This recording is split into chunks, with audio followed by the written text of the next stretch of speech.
What's going on, you guys? Brandon from Vegas, and welcome back to Won't You Be My Neighbor. Today, we're going to discuss how one of the biggest food influencers in Las Vegas bought his brand new build and why he chose West Summerlin, aka the Beverly Hills of Las Vegas. As always, I'm here with my partner, Mr. Bill Gaylord. Bill, how you doing?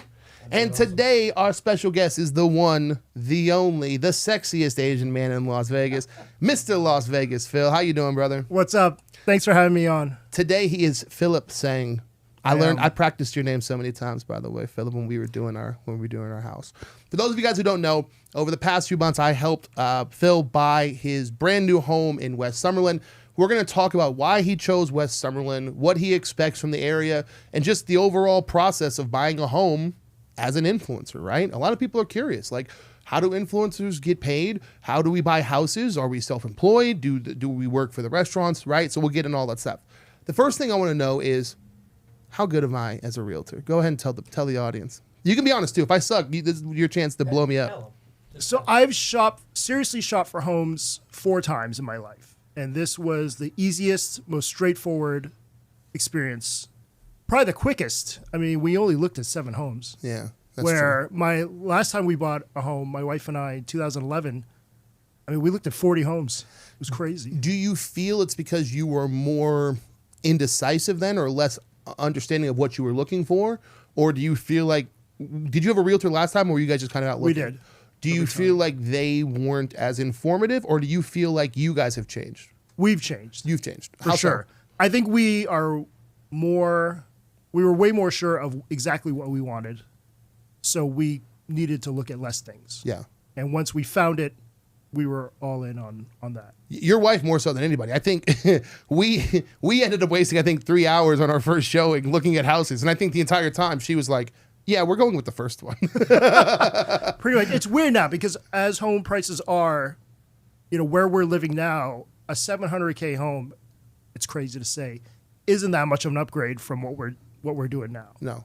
And so that was an eye-opener and made us realize, we need to look at something higher, something nicer. Yeah. And what was crazy is that we were looking at homes that I think 3 to 4 years ago would have been seen as like top of the line, right?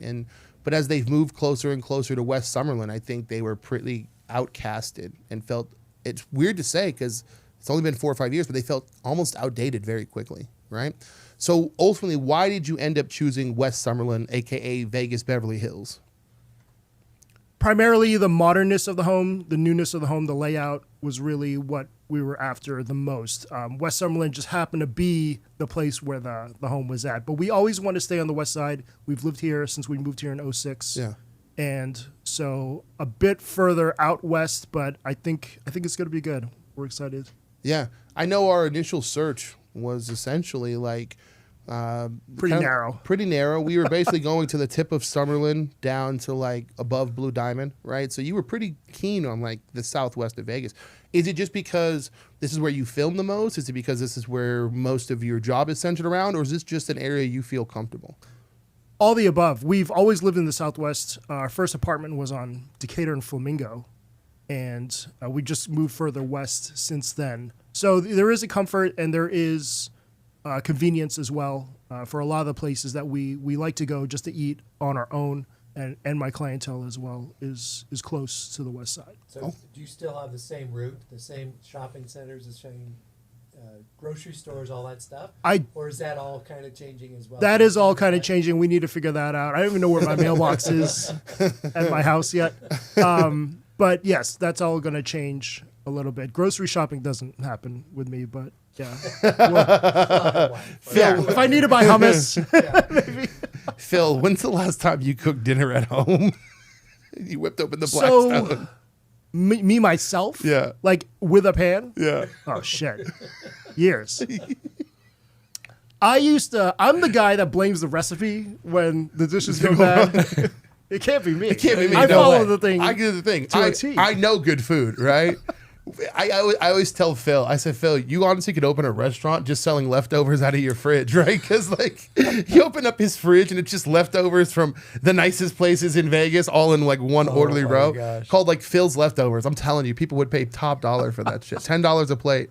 So we get the boxes and I write on a Sharpie what's in it and the date, dude, just so we know. You go to China Club, you film steak or crab or whatever crazy, and then you sell the leftover box for like $12-15 to that person. That's the nicest meal they've had this month. Yeah, the people less fortunate on Arroyo Crossing, a lot of them know who I am now because of the leftovers. So what I'm hearing is 10 years from now, the kitchen that he just bought today will be the same kitchen 10 years from now. Oh, it won't even be used. Unused. I sometimes shoot. I sometimes shoot my wife making home cooking content. Oh, so really? that'll be. Oh, that's dope. The kitchen is perfect for that. Does she sing while she cooks? That's what I want to know. No singing while cooking. Really, a mic in a karaoke room is required for Ayumi to sing. Okay. Song. Karaoke cooking. We got to come. So wait, you said you give the food away to the less fortunate. A lot of times, based on my food schedule, when I know like these restaurants. I mean, based on my food schedule, when I know I won't be eating these leftovers in a timely manner. Yeah. I know exactly where to go around Arroyo to give some food out. Because they give you way too much food, right? They give you more food than one person could possibly eat for leftovers, right? Sure, that happens. Yeah. So I'm glad. I think a lot of foodies don't talk about this, right? Because people don't think this, but we are a humble group of people, right? For the most part. Out of all the influencers in the influencer world, I think foodies are the most like normal and humble out of the group. And a lot of us will just drive around and like, for me, Sunset Park's my big one because that's, a big central location. But I think a lot of foodies give our food away to the homeless. And we don't talk about it, but like I wish we would more because it's something cool that I think a lot of us do. That's awesome. Arroyo Crossing. Sure. Okay, see? Maybe that'll be our next video, Phil. We'll just be like, here's giving away food to the homeless. One lady once was like, you gave me that kimchi last time. I didn't like that shit. I'm like, whoops.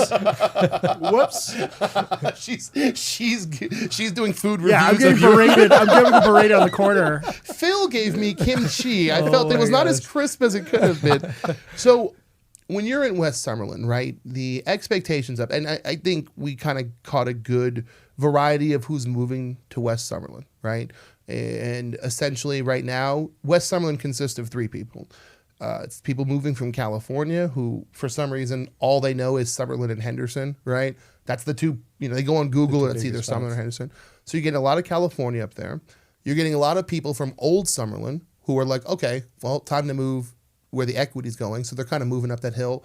And then you're getting my favorite group of all time, which I call the New Balance wealthy Asian category. Swear to God, man, you guys, I do not know what it is about Asian people with money, but you guys have impeccable home buying taste.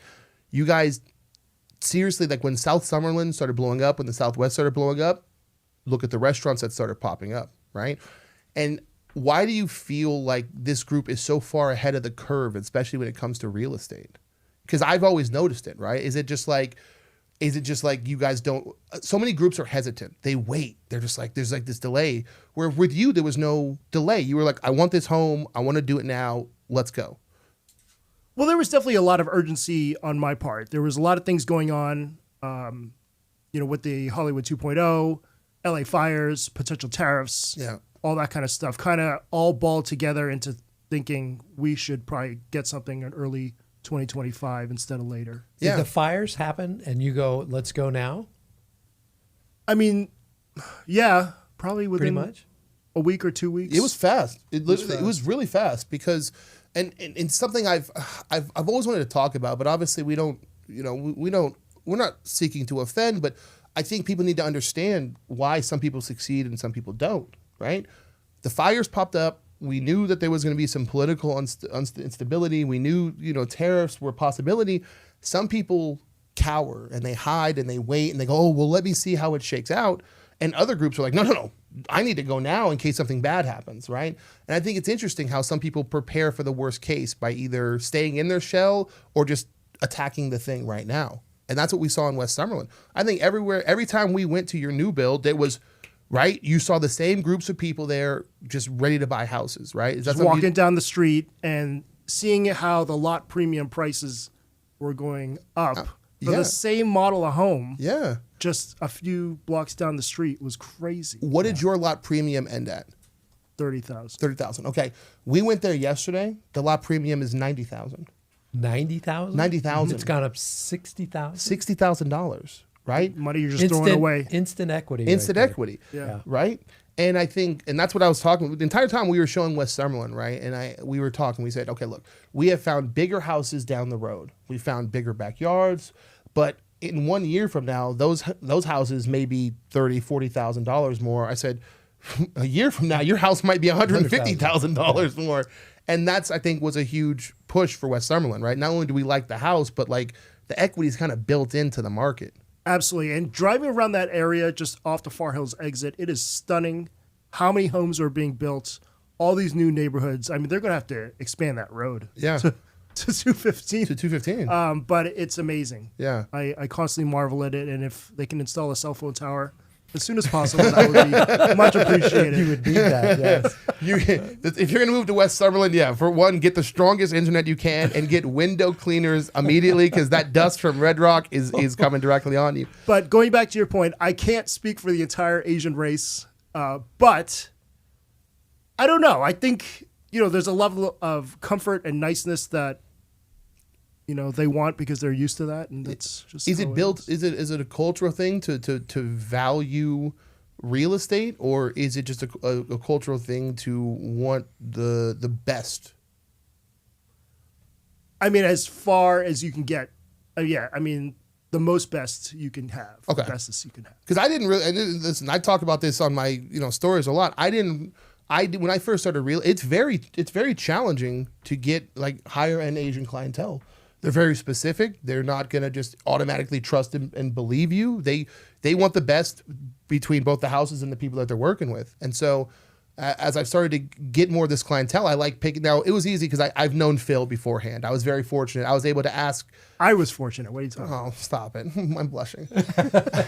I was able to ask Phil questions that I wouldn't ask. I wouldn't ask a new client these questions. But since I knew Phil, I got to kind of talk to him and learn. And I'm always so impressed. I think that's the best word I can go with, is impressed by just the level of ingenuity and the go-getter mentality. It's not let's wait and see what happens. It's like, no, fuck that. Let's make something happen and then see where the fallout comes from there. I've always admired that. I truly do. I think it wasn't until I worked with you and kind of got to see how you guys handle things that the word admiration came about. It's an admirable quality. Thanks, man.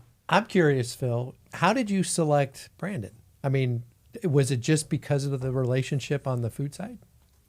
Yeah, so, I mean, of course, living in Vegas, I know a few real estate agents and things like that. But I think when we went to when we were at the point where we were starting to seriously consider looking at homes, it just made more sense that the money go to a friend instead of some random stranger. Mm-hmm. And I love that Brandon is a straight shooter. He really said it like it is. And every home we went to, within 5 minutes, he would just give his own real opinion, right, as if he were a friend or a family member. And it helped move the process along, swimmingly. Yeah. He's a real deal. Yeah, absolutely. Yeah. I mean, his IG stories get me fired up too. And I can't say, that definitely contributed to my urgency as well. Uh-huh. Yeah. Thank you, man. This sucks because we're going to end with me trying to get under Phil, and now he's being so nice to me that I don't want to. So you mentioned something earlier about one of the big draws of West Summerlin is that that's the destination for Hollywood 2.0, right? Sony Studios, Mark Wahlberg, a lot's going on up there, right? And behind the scenes, outside of like California driving, that's been one of the big topics in Vegas right now, right? Where do you stand on that? You've been here for long enough that you're a Las Vegas now. You've been here since we moved here in 06. Yeah, 06. So 20 years, right? What do you feel about that? Do you think the pros of the money that they're bringing balance out some of the fears, or do you have no fears at all? I have no fears at all. I think it's just gonna take Vegas to another level. Like, it blows my mind how different Vegas is from when I initially moved here, and it just keeps getting better. And I feel very, very confident about the fact that it will continue to grow and get better. How do you think Hollywood coming here is going to change the influencer market here? Do you think, because it's kind of weird. What we do is we make little like food movies and commercials, right? Do you think that they're going to start trying to incorporate any of that influence into Hollywood? Do you think they're going to bring in their own different subset of influencers, right? Because we have Mark Wahlberg with Fletcher, right? And as far as I know, I haven't seen many like influencer videos. Yeah, not since the grand opening. Not since the grand opening, right? And so far there's been almost like a disconnect between the two groups. Do you see that changing? You look at LA influencers, and a lot of them were wannabe actors or musicians or entertainers that kind of fell into influencing. And I think that will eventually happen as well. It will just be more LA-ish. The studios are just going to naturally bring in more content creators and more people just doing interesting things. Yeah. To be honest. Well, because we have a versatile group of influencers here, right? Where like I do real estate, like Daniel Leo does like local news, right? Everybody kind of branches and touches different topics, right?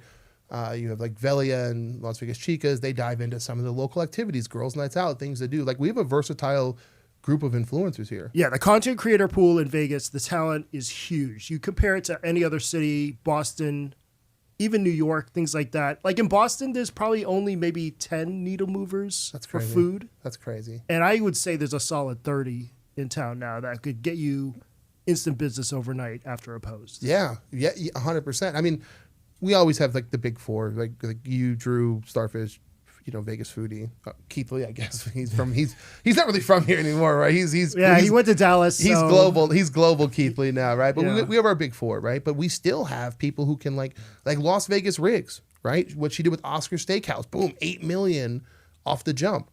I think Hollywood would be grandly mistaken to kind of ignore the organic traction that people have already gotten up here, right? Definitely. I think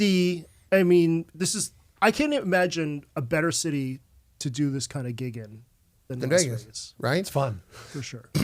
But that's from the Hollywood, how it's going to affect culture side, right?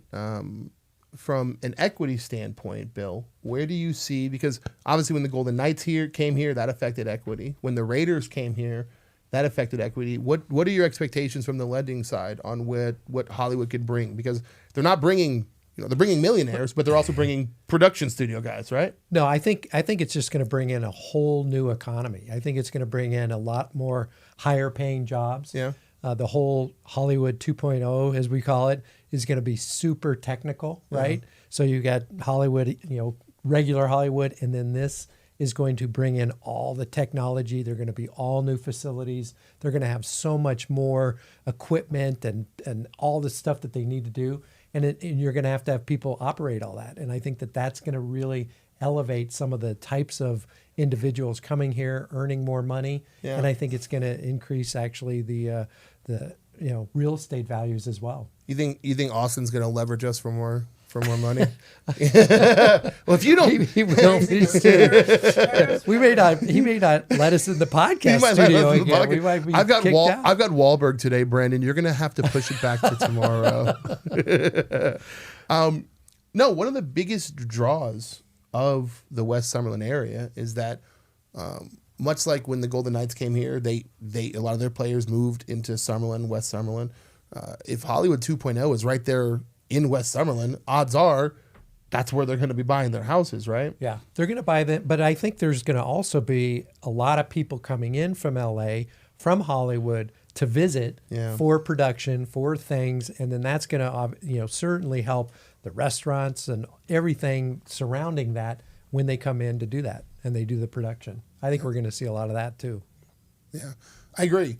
One of the big things that West Summerlin, and I think this is what I'm going to find interesting from a foodie perspective, is they're going to have to start putting restaurants in West Summerlin that cater to that audience. 100%. Right? Like, people forget, Las Vegas is a dive bar, we eat at Johnny Mac's kind of crowd. I think F1 learned that lesson where they realized that New Vegas is a NASCAR Wild Wild West country city, right? We're not like flashing, we're not Monaco.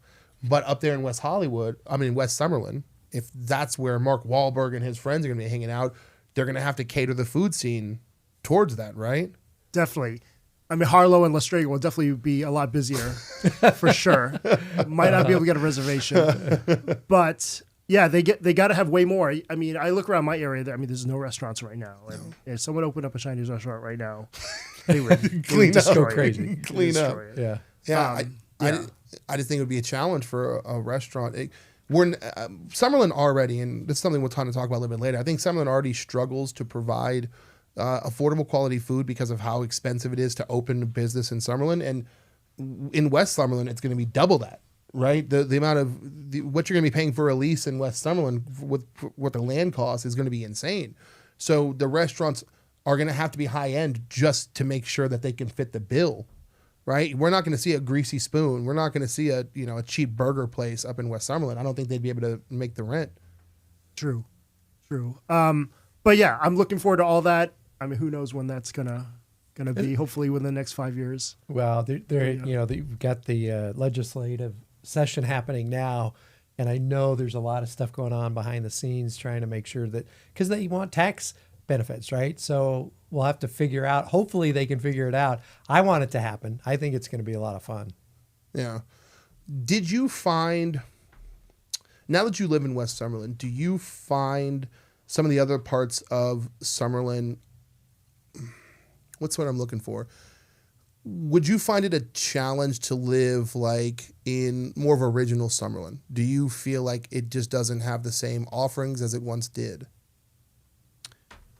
I think the homes themselves, it would have been a challenge, I think, because it just feels older already. In terms of like layout, style, design? Yeah, layout, style, and design, all of that stuff. But I think the convenience of all the stuff nearby, even still Boca Park and Tivoli Village and all that stuff is still great. Downtown Summerlin's just one exit away from me now, which is great. But yeah, I think there's quite a demand for more to come. Yeah. Why do you think, and this is something I know most of the influencers around town, either by passing or I know them personally. Why do you think in our line of work, so few people are interested in real estate? Do you feel like they're not interested in real estate? Yeah, because I never thought that way. Do you feel like they just can't buy because of how they have to earn their income? Well, I'm in a different situation. You know, both my wife and I are in our 40s. We don't have children, so we have a lot more disposable income than your average person or average influencer who has kids. Yeah. So I can't speak on what their financial situation is, but obviously there is a lot of money going around, and so hopefully they're doing well and saving and not blowing all out of it on whatever. Whenever I go out and meet and talk, no one ever brings up real estate, right? No, nobody, not ever. But I think Phil's the first person that I've ever, hung out with, had lunch with, who's been like, yeah, how's everything going in Summerlin? And I'm like, oh, well, thank you for asking me. Thank you for showing interest. That's Phil. interesting. That's great. No one's ever brought it up. Not one single time.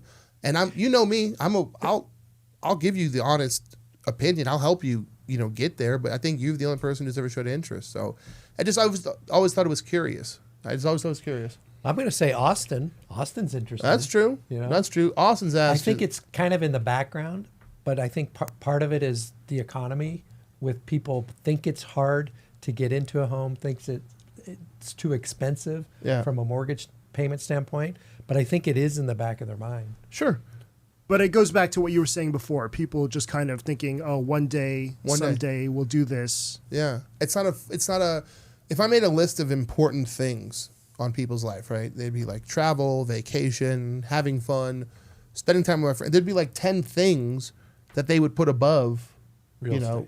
Owning a home, right? And I guess maybe it's because of our age. We both skew, a little bit older than like your average influencer. True. Maybe that's where the focus is. Because I guess I'm a little younger, so you're old, or Boomer Bill. I know if I tell people all the time, if I was Brandon from Vegas at 25, I'd be dead. I'd be in a gutter somewhere, right? Because I would be degenerately partying and, oh, you'll let me into your restaurant for free? Oh, let me come, hit this bar. And I'm super impressed that how many young influencers out there don't go down that path. Like, I truly am. What blows me away is the average age of the first-time home buyer. has gone up tremendously. That's true. It's gone up from like 29 in the 1990s. What do you think it is now? 38. 38. Really? Spot on. Wow. It's 38.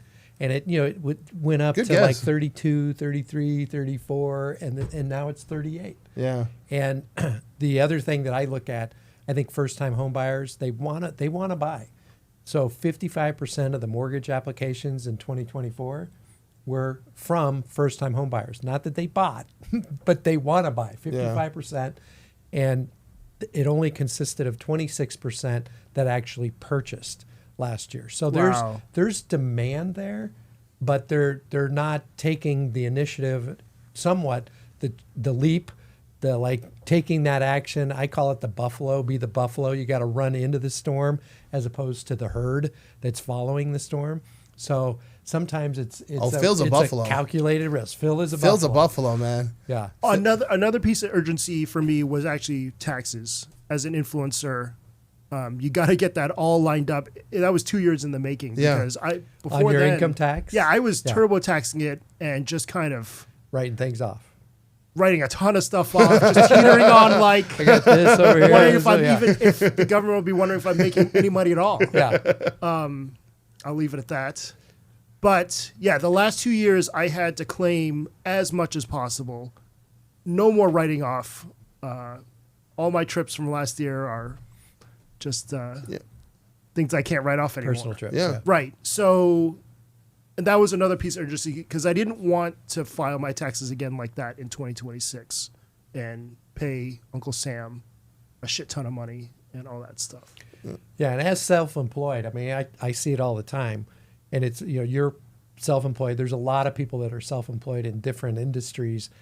And there is advantages to being self-employed, but there's disadvantages too. And the advantage, obviously, is that you do have legitimate business expenses that you write off. You got a lot of those.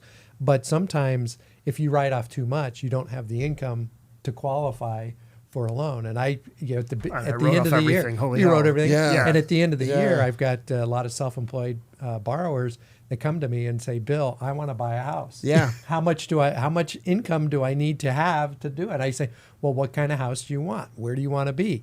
You're going to have to pay income tax, and you may not be able to write off all the business expenses that you would normally write off to show the income." So we kind of do an analysis as to, how much income they would need to buy the home that they want. And so it's a balance, right? Balancing act. Total balance. It was shocking to me in late 2022 that the mortgage company told me I didn't qualify for anything. I'm like, I have a considerable amount in the bank. I can make the payments. I can put this down. Yeah. And they're like, no.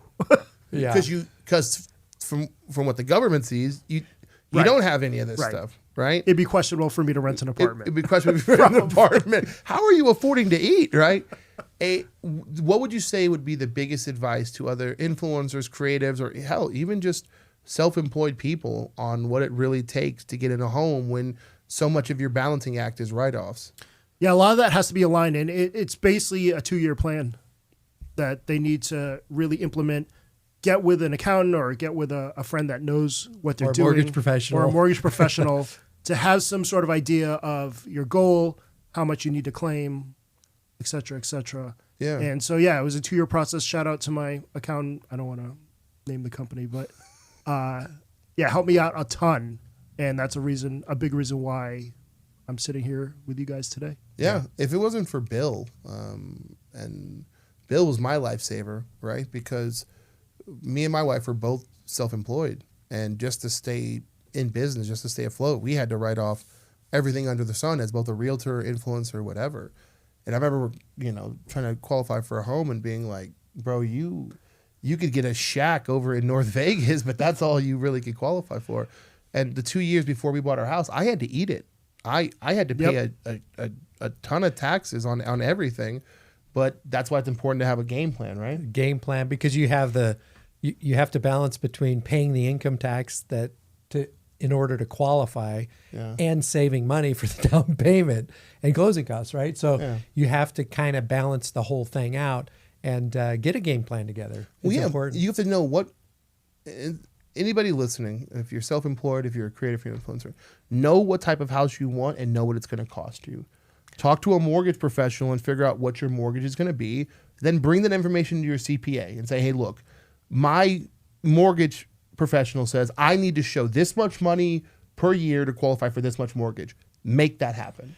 Yeah, and there's, for some self-employed, there's bank statement programs where you can utilize the revenue from that bank statement, and we calculate it and we average it out. But you're going to pay a higher interest rate for that. So you're going to pay one way or another. And so it's just a matter of which way is the best way for you. Yeah. And I think going back to content creators not thinking about real estate, that's probably a big thing as well, because this is a 2-year plan for a lot of them. It is a 2-year. And who knows, prior to getting into influencing, what jobs they had before. Sure. And what the credit score was before and how much debt they had. How many of us have a 1-year plan?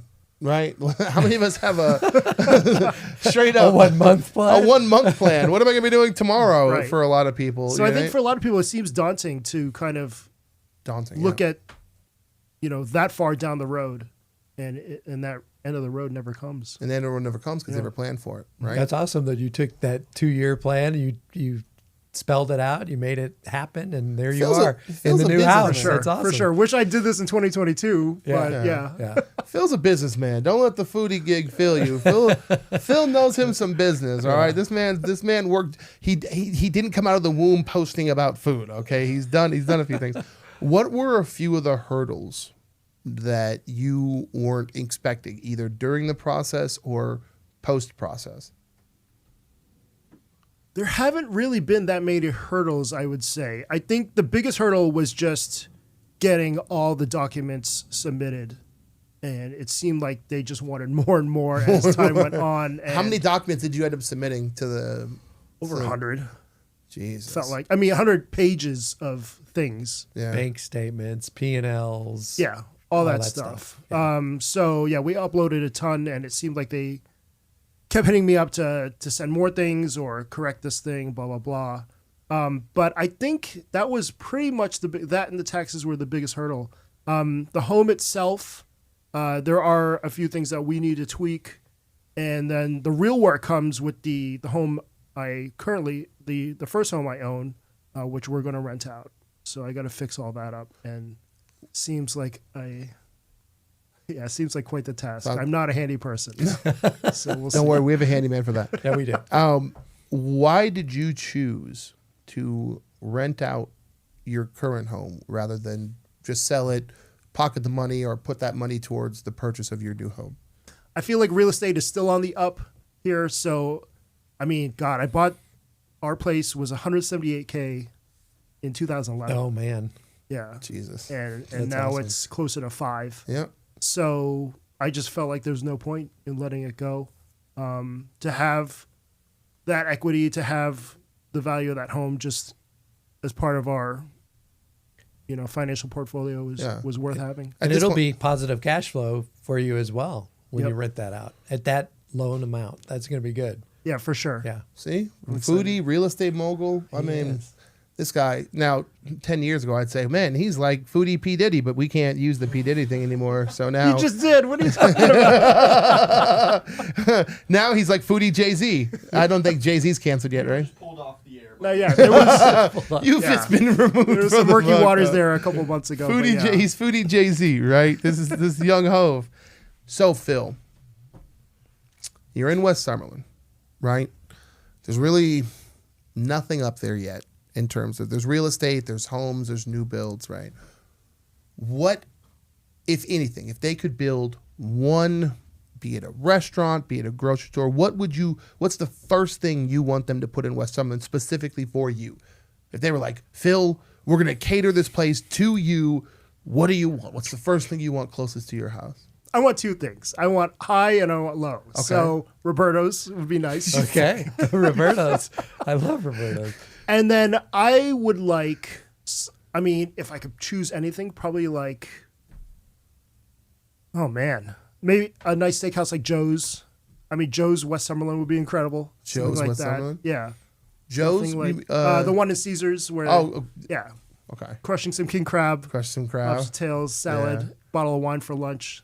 Sounds good to me. Yeah. And I think that would be it. And then also some kind of a sushi restaurant that's not All you like can eat. Outrageous. right. That's legit. Yeah. No, you said outrageous. You don't understand. Phil changed. Make it out. Phil changed my whole. I used to be an all-you-can-eat sushi guy, right? If you showed me a $18 all-you-can-eat sushi with mayonnaise and avocado, to me, I was like peak, right? And then started hanging out with Phil, and now I'm like, oh, I don't know. I don't really do all-you-can-eat anymore. I need the whole omakase experience. Phil will ruin you, man. Hey, where's this uni from? Where's this? Excuse me. Where's this uni from? Is this bluefin? Phil, if you eat with Phil too much, man, he'll ruin your diet, man. No. You can't go back to the normal shit anymore. Phil, are you ready?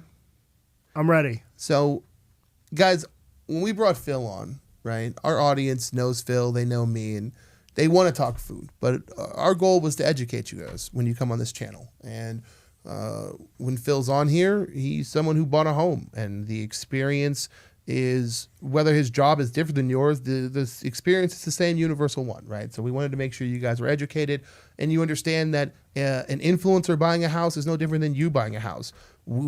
He just has to jump through a few more hurdles than you do. It's actually easier for you. So if it's accomplishable, if he can come up with a 2-year plan, it can happen for you. It's all relatable. But we do want to give you guys the food content that you guys want. So we're going to do it in the least boring fashion.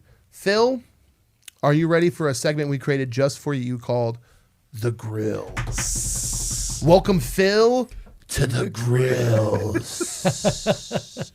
Whenever they have foodies on podcasts, they always ask us the same question. Hey, Phil, where's your favorite place to eat on the strip? And you're like, here's a canned answer I'm going to give you, right? No, I'm going to ask you the real shit. You ready, Phil? I'm ready. Do you want to start or do you want me to start? I didn't have any questions set up, but okay. Good. I don't have any questions set up It's either. going to be good. I want to. We're just going to YOLO. We're going to YOLO this, okay? Okay. Where is your favorite place to eat before getting drunk? Ooh. Am I with a group or it doesn't matter? I don't. Forget the group. It could be you, it could be a group. If you're leading the group, you're picking the dinner, where are you eating if you know you're going out heavy drinking that night? I really like Barry's Downtown Prime at Circa. Respect. Why is that? Just because it's the best restaurant on Fremont Street. The food's amazing. The atmosphere is amazing. And if you're looking to get loaded, you go right upstairs and you're on Fremont Street, and it's a very easy thing to do. And I think that would be my plan. Okay. Yeah. So berries before drinking. Berries before drinking. Berries before drinking. Okay. I like that a lot because it's just proximity. I don't have to drive anywhere else after. I'm just right there already. You know Phil's a baller before he gets so drunk that he pukes, he wants to eat a $300 meal at Barry's, man. That's some baller shit, man. That's true. I haven't puked in a while. Yeah, he's a professional. He's a professional. He's a pro. Eggs on burgers, yes or no? Fuck no. No. When you put an egg on a burger and call it a breakfast burger, you're a dick. That's a marketing move. Don't do that. If I go to your You brunch, just call them that. It's okay. It's okay. yeah, this is the grill, right? These are hot takes. I think it's the laziest thing in the world to just put an egg on a top of a burger and say, "Oh, well, it's breakfast now." Like, I don't like that. I hate why that. do you like it? Oh, they don't have to call it a breakfast burger, but They always do, mother. do they? No, A hangover. They don't call it. It's a hangover burger. Red Robin, Brandon. Come on, how dare you? So what do you like about the egg on the burger?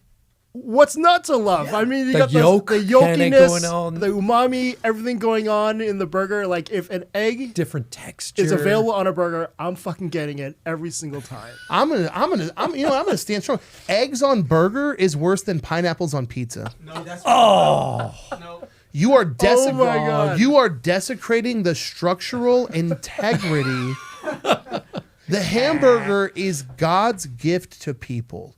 It is meat between a sturdy bun, able to hold that succulent juiciness. And when you add that egg in there, you ruin everything. The bun gets soggy, and it's just, oh no, Phil, pass. I might get that after this. I might get a he's Fuku burger now after hungry this. for that. Phil, why is all you can eat sushi so bad? Several things. Obviously, the quality of the fish that they have is substandard. I've had influencer friends that go shoot at AYCE, and the tuna slice on the nigiri is still frozen, and you can kind of have that little icy crunch when you're going into it. So, there's a time and a place for AYCE. I don't know that time for myself, but the value is definitely there, and I respect that, and that's why they're all crushing it. But it's just not my thing. The quality sucks. Yum yum sauce, go fuck yourself. All that stuff. Like, what the fuck is yum yum sauce? Tastes like my ex-girlfriend roll. Keep that. It always comes with why is the name always like the super sexy orgasm roll with yum yum sauce? It's like, I don't want your orgasm yum yum sauce. Who invented that? Why is it I Love Sushi in Henderson? Maybe? Most likely. Yeah. Which, don't get me wrong, when I was a kid, I thought that was the pinnacle of fine dining. Oh, we're going to I Love Sushi for that blue orgasm yum yum sauce. Oh my god! But then Phil took me away from the cum sauce, and orgasm has a color. Yeah, right. Blue orgasm, fucking disgusting. All right, Phil, lay it on me. All right, hottest take. Let me think here. This is the grill with Phil Sizzle. Okay, what popular wing flavor would be last on your list? Garlic Oh no, fuck, it has to be okay. Garlic Parmesan by itself as a wing flavor, trash. Because 99% of people don't do it correctly, right? Without the spicy for the garlic Parmesan, it's not a wing, right? Wings require a little bit of heat. Even lemon pepper has the pepper, right? You need a little crack. Garlic Parmesan, too savory by itself. If you don't do spicy garlic Parmesan, I'm out. Pass. Spicy garlic Parmesan? I didn't know that would be a thing. Oh, next time you go to Johnny Mac's. Okay. Spicy garlic. I only get the buffalo. I'm going to upgrade your game. Seriously. No, and I had to tell Johnny, like, listen, you're going to get so many more black people if you do this. Garlic Parmesan, toss it in the buffalo afterwards, change your whole life. Ooh. Change your whole life. That could be good. Phil, will you ever eat a steak at any temperature higher than medium? Yes. If the home chef fucked it up and I want to be polite, I'll eat it. I guess. You'll send it back to be heated up. I mean, in a restaurant, I'm sending that shit back every time. Yeah. Yeah, damn it, that was my next one. He just got me. Steak, my next question was going to be, Phil, how often have you had to send food back, but you can't talk about it? I'm lucky to not have to do it more often. But yeah, I would say once a month we'll send at least something back because it just wasn't up to standard. That's fair. Taste. First time we went to Peter Luger when they just opened, we sent back the first porterhouse because it was like not sizzling. It was medium well-ish. Yeah. And we love Peter Luger. And we love Peter Luger. Yeah, it's gotten way better. Yeah, it's gotten way better. Yeah. But he's right. He's right. A lot of restaurants when they first opened, and I used to be loath to send something back, right? I grew up in Vegas, and to me, I don't know, there's always just, I felt bad. But it doesn't help the restaurant if you just pretend that everything's good, because then they're never going to fix anything, right? So, yeah, I've learned from Phil to, hey, man, fix this, make it better. Phil, I hope the grill wasn't too sizzle for you. It was fun. It was fun. Thank you for being on. I got to say this, it's nerve-wracking selling houses to friends. It's the most nerve-wracking thing in the whole world. Honestly, and this is truthful, I would much rather sell a house to a complete stranger, because when you're working with friends, you always want to impress them, right? Your friend chose you to help them on this journey, and like letting people down is the scariest thing in the world. But you guys made me feel comfortable throughout the entire process. You and Ayumi were super communicative. You guys made it really easy for me to do my job, and I wanted to give you a public thank you for that.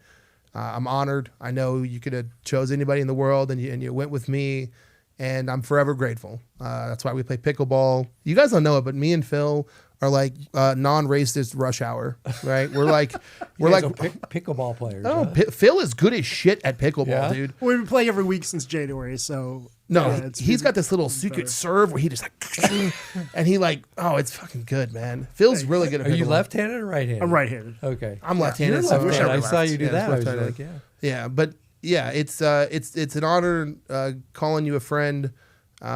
Singing Metallica and Pantera with you and Tokyo hammered as hell off of lemon sours is probably like on the. That's when I knew I was buying a home from Brandon. You sealed the deal with that. Yeah, man. It was midnight in Tokyo, hammered off lemon sours. Oh my gosh. Yeah, so it's been an honor becoming not just your realtor but your friend, and thank you for coming on the show, man. Absolutely, the feeling's mutual, and on the flip side of that, it was tough to ask having a friend be the real estate agent because I was afraid I was going to be a dick, and fortunately he said a lot of his clients are dicks. So, feel free. I love dicks, Phil. And then I said, wait, there's no. the real. I said, wait, no. wait, Phil. Pause. But yeah, he made it, smooth.